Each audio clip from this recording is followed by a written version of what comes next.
Shalom anak-anak, bagaimana kabarnya? Tadi kita sudah ketemu di Meet ya untuk melakukan doa. Sekarang kita masuk ke materi kita yang kelima, yaitu Roh Kudus memperbaharui gereja. Nah, pada bagian ini kita akan belajar tentang pembaharuan yang terjadi pada gereja. Nah, dari masa ke masa kita bisa melihat bagaimana kehidupan beragama mengalami naik dan turun. Orang beragama ternyata tidak selamanya menunjukkan di dalam hidupnya bahwa mereka menaati Allah. Nah, kita bisa lihat dan belajar dari kitab Ulangan yang dikenal sebagai kitab yang melukiskan kehidupan bangsa Israel sebagai sebuah siklus di mana Israel diselamatkan oleh Allah. Nah, setelah itu Israel berpaling dari Allah dan mengingkari perjanjiannya dengan Allah. Dan Israel ditimpah kemalangan dan jatuh ke tangan musuh. Sehingga Israel mengalami pertobatan. Mereka bertobat dan kemudian Allah mengirimkan seorang pemimpin untuk menyelamatkan mereka. Kita juga bisa temukan dalam praktek kehidupan orang Farisi di masa Tuhan Yesus.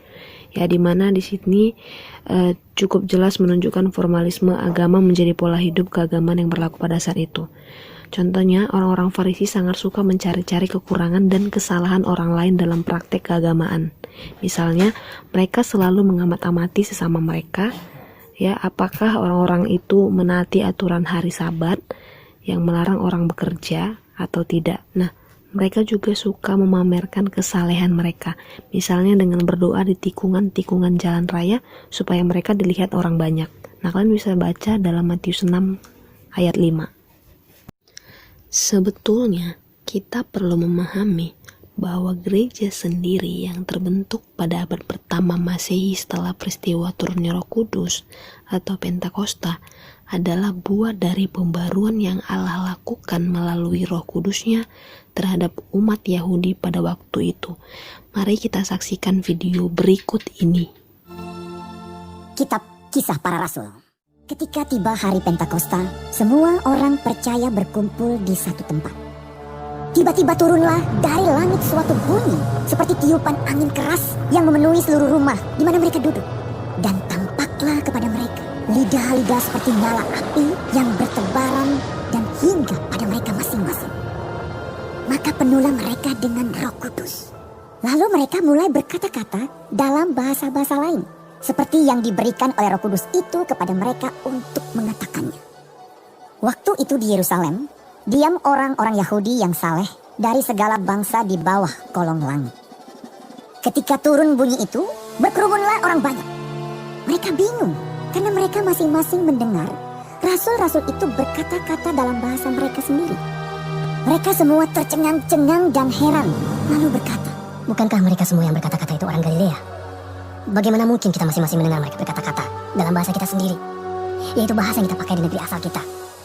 Kita orang Partia, Media, Elam, penduduk Mesopotamia, Yudea dan Kapadokia, Pontus dan Asia, Frigia dan Pamfilia, Mesir dan daerah-daerah Libya yang berdekatan dengan Kirene, pendatang-pendatang dari Roma, baik orang Yahudi maupun penganut agama Yahudi, orang Kreta dan orang Arab. Kita mendengar mereka berkata-kata dalam bahasa kita sendiri tentang perbuatan-perbuatan besar yang dilakukan Allah." Mereka semuanya tercengang-cengang dan sangat termangu-mangu sambil berkata seorang kepada yang lain, "Apakah artinya ini?" Tetapi orang lain menyindir, "Mereka sedang mabuk oleh anggur manis." Maka bangkitlah Petrus berdiri dengan ke-11 rasul itu, dan dengan suara nyaring ia berkata kepada mereka, "Hai kamu orang Yahudi, dan kamu semua yang tinggal di Yerusalem, ketahuilah dan camkanlah perkataanku ini. Orang-orang ini tidak mabuk seperti yang kamu sangka, karena hari baru pukul 9. Tetapi itulah yang difirmankan Allah dengan perantaraan Nabi Yoel akan terjadi pada hari-hari terakhir. Demikianlah firman Allah, bahwa aku akan mencurahkan rohku ke atas semua manusia.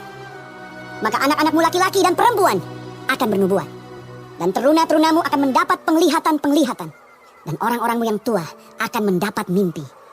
Juga ke atas hamba-hambaku laki-laki dan perempuan akan kucurahkan rohku pada hari-hari itu, dan mereka akan bernubuat. Dan aku akan mengadakan mujizat-mujizat di atas di langit, dan tanda-tanda di bawah di bumi, darah dan api dan gumpalan-gumpalan asap.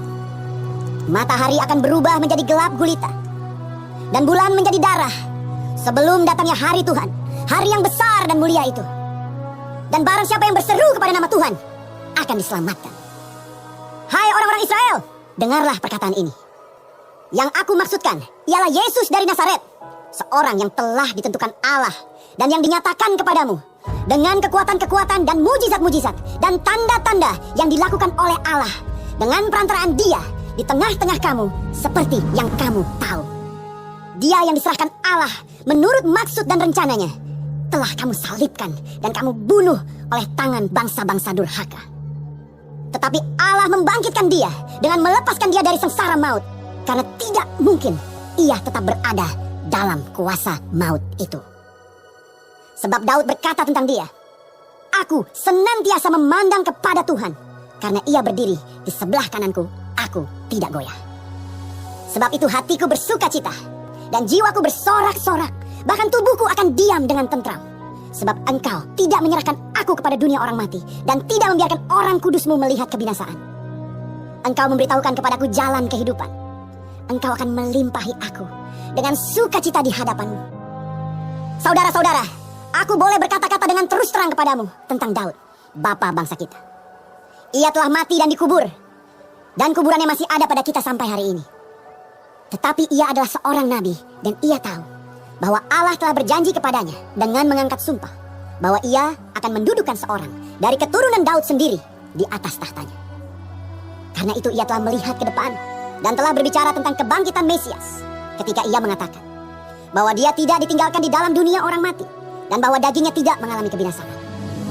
Yesus inilah yang dibangkitkan Allah, dan tentang hal itu kami semua adalah saksi. Dan sesudah Ia ditinggikan oleh tangan kanan Allah dan menerima Roh Kudus yang dijanjikan itu, maka dicurahkannya apa yang kamu lihat dan dengar di sini. Sebab bukan Daud yang naik ke sorga, malahan Daud sendiri berkata, "Tuhan telah berfirman kepada Tuanku, duduklah di sebelah kananku, sampai kubuat musuh-musuhmu menjadi tumpuan kakimu." Jadi seluruh kaum Israel harus tahu dengan pasti bahwa Allah telah membuat Yesus yang kamu salibkan itu menjadi Tuhan dan Kristus. Ketika mereka mendengar hal itu, hati mereka sangat terharu. Lalu mereka bertanya kepada Petrus dan rasul-rasul yang lain, "Apakah yang harus kami perbuat, saudara-saudara?" Jawab Petrus kepada mereka, "Bertobatlah, dan hendaklah kamu masing-masing memberi dirimu dibaptis dalam nama Yesus Kristus untuk pengampunan dosamu. Maka kamu akan menerima karunia Roh Kudus. Sebab bagi kamulah janji itu, dan bagi anak-anakmu, dan bagi orang yang masih jauh, yaitu sebanyak yang akan dipanggil oleh Tuhan Allah kita."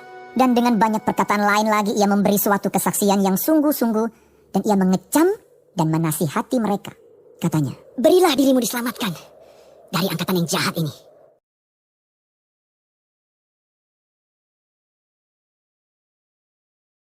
Orang-orang yang menerima perkataannya itu memberi diri dibaptis, dan pada hari itu jumlah mereka bertambah kira-kira 3.000 jiwa. Mereka bertekun dalam pengajaran rasul-rasul dan dalam persekutuan, dan mereka selalu berkumpul untuk memecahkan roti dan berdoa. Maka ketakutanlah mereka semua, sedang rasul-rasul itu mengadakan banyak mujizat dan tanda. Dan semua orang yang telah menjadi percaya tetap bersatu, dan segala kepunyaan mereka adalah kepunyaan bersama. Dan selalu ada dari mereka yang menjual harta miliknya, lalu membagi-bagikannya kepada semua orang sesuai dengan keperluan masing-masing. Dengan bertekun dan dengan sehati mereka berkumpul tiap-tiap hari dalam bait Allah.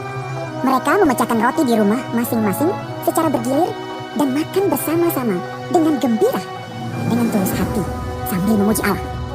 Dan mereka disukai semua orang. Dan tiap-tiap hari Tuhan menambah jumlah mereka dengan orang yang diselamatkan.